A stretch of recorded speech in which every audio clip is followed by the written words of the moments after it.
welcome to part number 8 of the Minish Cap playthrough. Before we head on to the next element, we have a few side missions to do. So now we have to head right back up to Mount Crenel because there's another trainer here.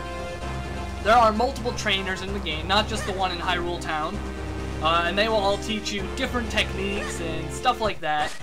And you need the copy ability to get into this particular dojo.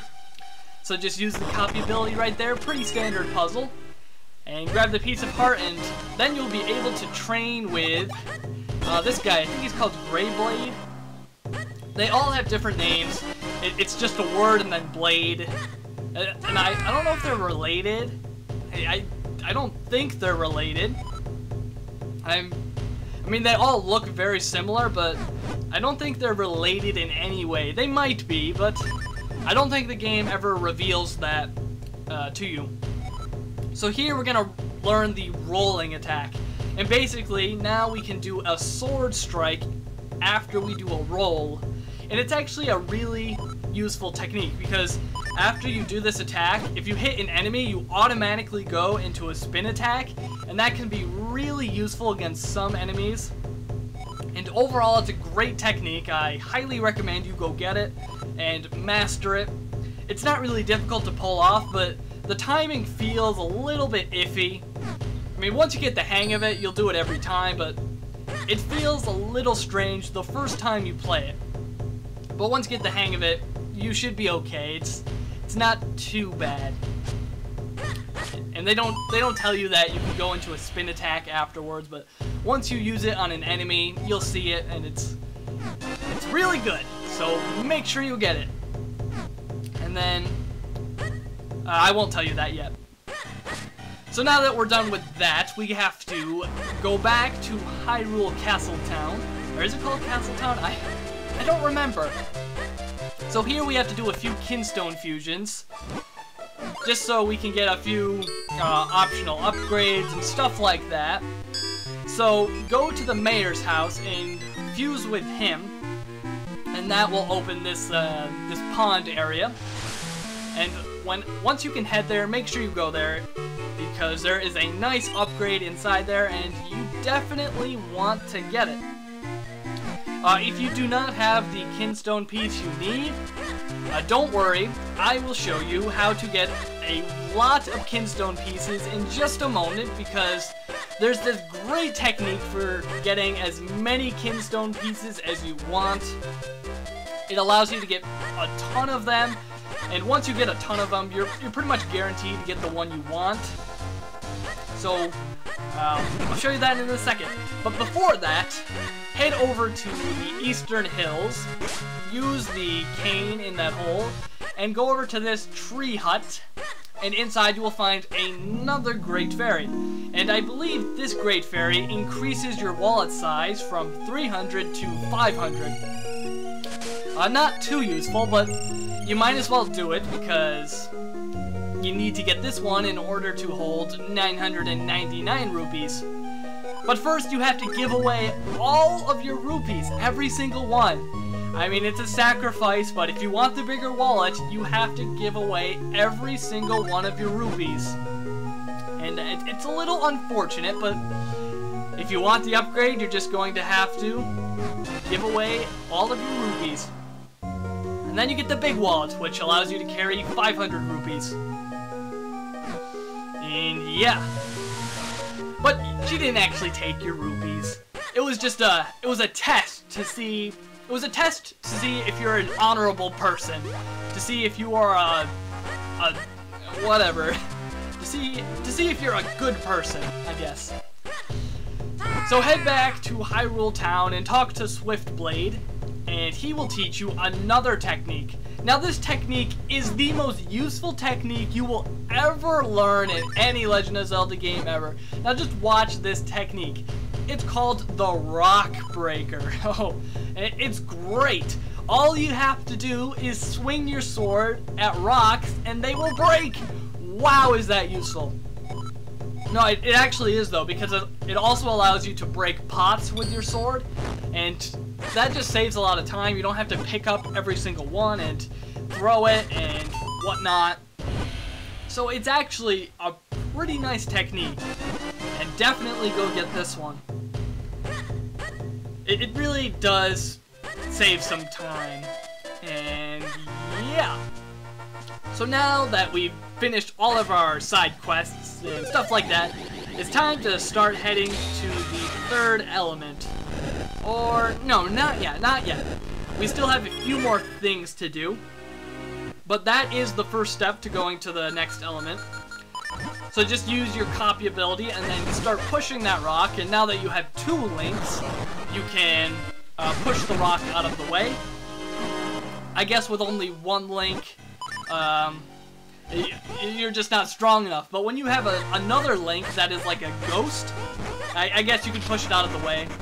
It doesn't make much sense, but yeah. So go in here and talk to this guy. His name is Percy, I think. And he will tell you that he got kicked out of his house by something, and this starts a side quest that it's pretty short. Basically, all you have to do is find his Kinstone piece, or the other half of his Kinstone piece. And it's only 1 Kinstone piece. It's one specific one. Even though it's just a standard red piece, you have to find this specific piece in order for the cloud above his head to activate. And you can't get it for a really long time. In fact, I don't think you can get it until after the 4th dungeon, so just keep that in mind. Scattered throughout the world map, there are a bunch of places where you can get fairies, and if you ever need fairies, then just head there, and if you need one to put in a bottle, then put them in a bottle. And in this game, fairies aren't that useful because they don't restore that much health. It's much better to get potions, actually. Which, usually, it's the opposite in most Legend of Zelda games. Usually, it's better to get a fairy in a bottle than potions. This game, it's different. Halfway down the field, a cutscene will activate where Vaati comes to see the king, and it looks like he is going to attack the king. But he's really not. He's actually going to possess the king, and then make him do some interesting things. Yeah, we'll call them interesting things. So basically, he summons all of his soldiers, and he tells them that he wants them to find the light force. He wants all of the guards to search for the white force, or not white force, the light force. And for no reason, all of the guards are really confused.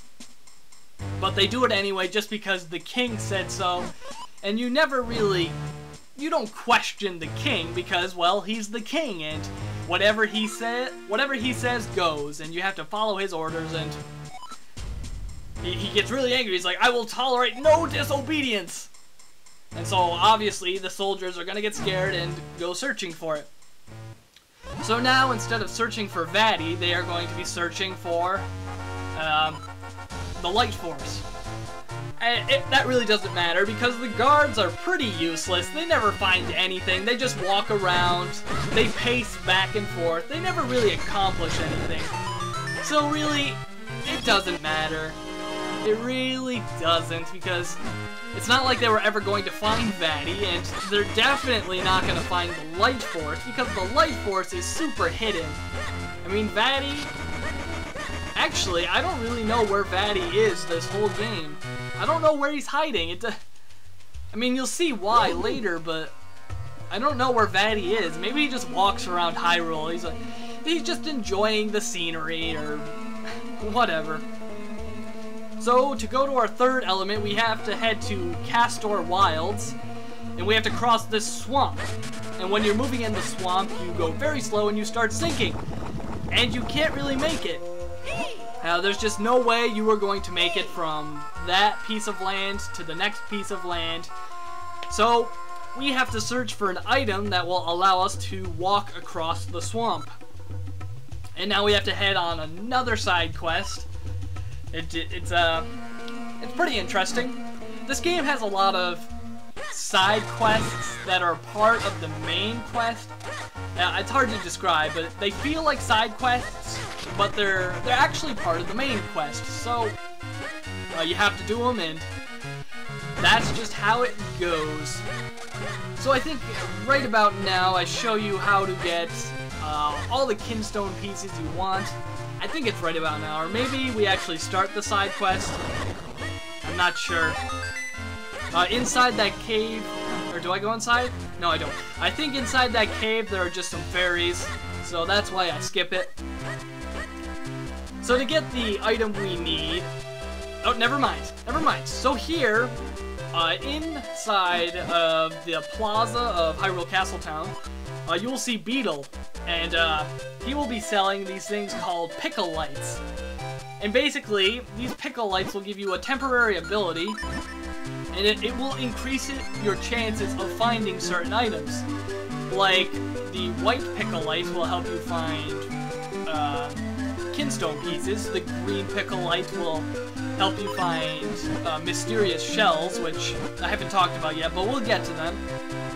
And then the red Pickle Light will help you find hearts. And they're all pretty useless except for the one that helps you find Kinstone pieces.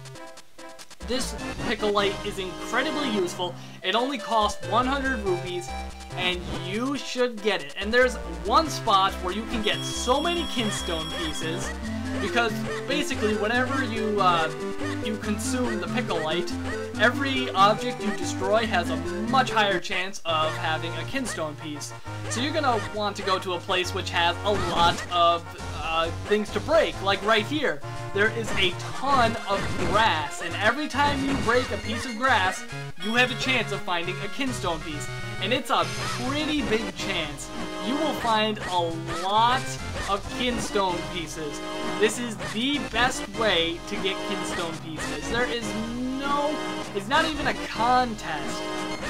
If you need Kinstone pieces, buy the white Pickle Light, come to this area, and get as many as you want. You're going to get green pieces, red pieces, blue pieces. You're going to get so many pieces. And the only reason I'm doing this right now is because I need a specific Kinstone piece. It's actually a red one, because I need to start the side quest now. And if I don't start it now, it won't be available later in the game. And yeah. So I'm looking for this specific red Kinstone piece, and I don't actually get it right here. I failed to get it. You'll know that the Pickle Light is stopped working when you stop glowing. It's hard to tell, but you kind of have this faint glow when you are using the Pickle Light. And there I cut out some of the time I spent. I did it again. I think I did it 2 more times just to get some more. And so I cut that out because you get the basic idea. Just go there, grab a white Pickle Light, and swing at all of the grass, and you'll get plenty of Kinstone pieces. Once you get the specific red Kinstone piece I needed, go to this guy, fuse with him, and then this mysterious plate will appear next to your house. So you need to head there right now, because if you don't do it now, you will miss out on an upgrade later on in the game. You can't get it now, but you need to do this side quest now, otherwise you won't be able to get it later in the game. So we're gonna see where this thing heads in part number 9.